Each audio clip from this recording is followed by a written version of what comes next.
जय श्री राम दोस्तों, स्वागत है आप सभी का हम सबके YouTube चैनल सनातन धर्म यात्रा में।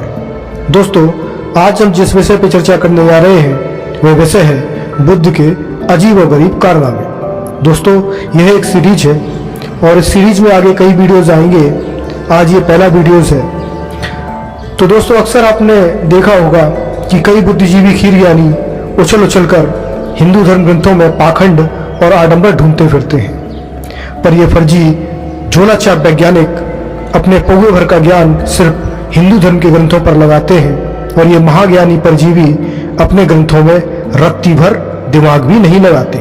अगर लगाते तो शायद इनका ये हस्र कभी नहीं होता। दोस्तों, अक्सर ये पूछते हैं कि भगवान हनुमान कैसे उड़ते थे, पर ये कभी नहीं बताते कि बुद्ध कैसे उड़े, सारिपुत्र कैसे उड़ते थे, और तो और सम्राट अशोक जो कभी नहीं उड़े, उनका पुत्र महेंद्र कैसे उड़ा, वो भी अकेला नहीं, एक साथ कई लोगों को लेकर। पर इन गधों के पेट में मरोड़ सिर्फ हनुमान जी के उड़ने पर ही होती है। चलिए आज जरा इनके ग्रंथों से पाखंडवाद देखते हैं कि बुद्ध ने क्या क्या अजीब और गरीब कारनामे अपने जीवन काल में किए।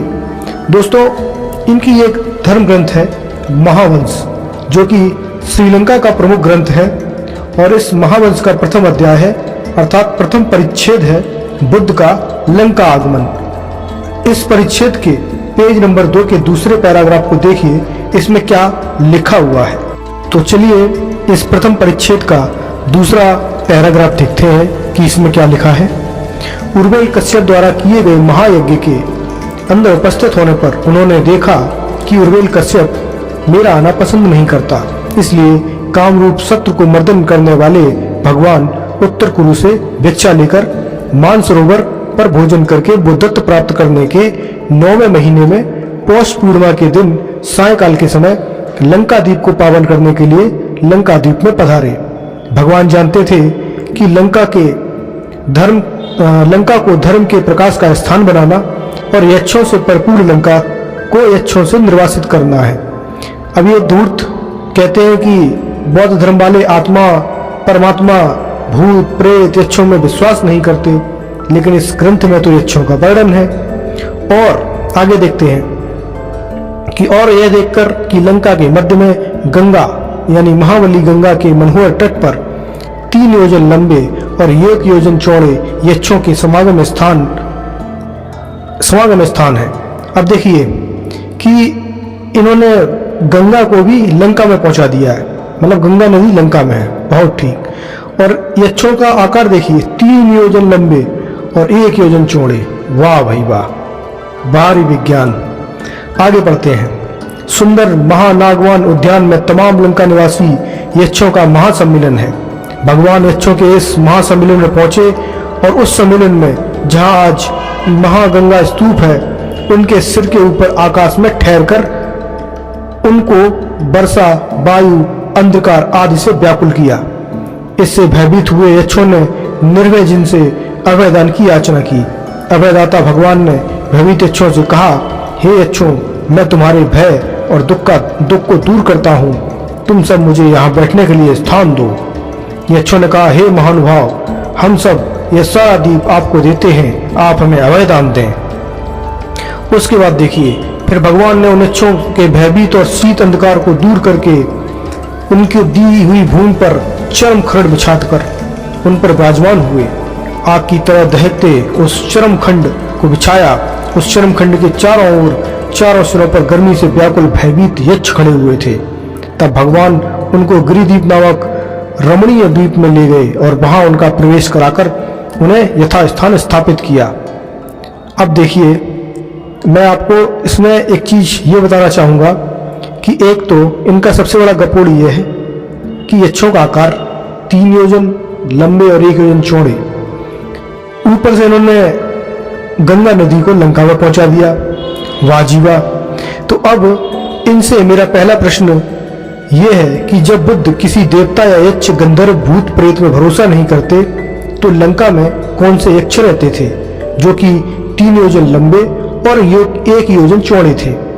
और वो देवता जो बुद्ध से मिलने आए, वो देवता कौन थे? अच्छा, मैंने आपको देवता के बारे में नहीं बताया, तो एक काम करते हैं कि ये जो मैं पढ़ रहा था इसको आगे पढ़ता हूँ कि हाँ, यथास्थान स्थापित किया, नाथ ने चरमखंड समेट लिया, उसी समय देवता आ गए। उस सम्मेलन में शास्ता ने उन्हें धर्मोपदेश दिया। करोड़ों प्राणियों को धर्म दृष्टि प्राप्त हुई और अगणित प्राणियों ने संस्था तथा शील को ग्रहण किया।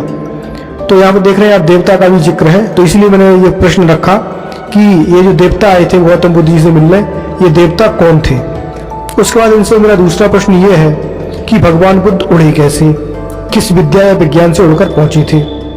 तीसरा, बुद्ध तो तथाकथित वैज्ञानिक थे और साथ ही अहिंसक भी, अर्थात उनके पास कोई हथियार तो थे नहीं, तो उन्होंने लंका पहुंचकर हवा, पानी, आग और अंधकार से यक्षों पर हमला कैसे किया।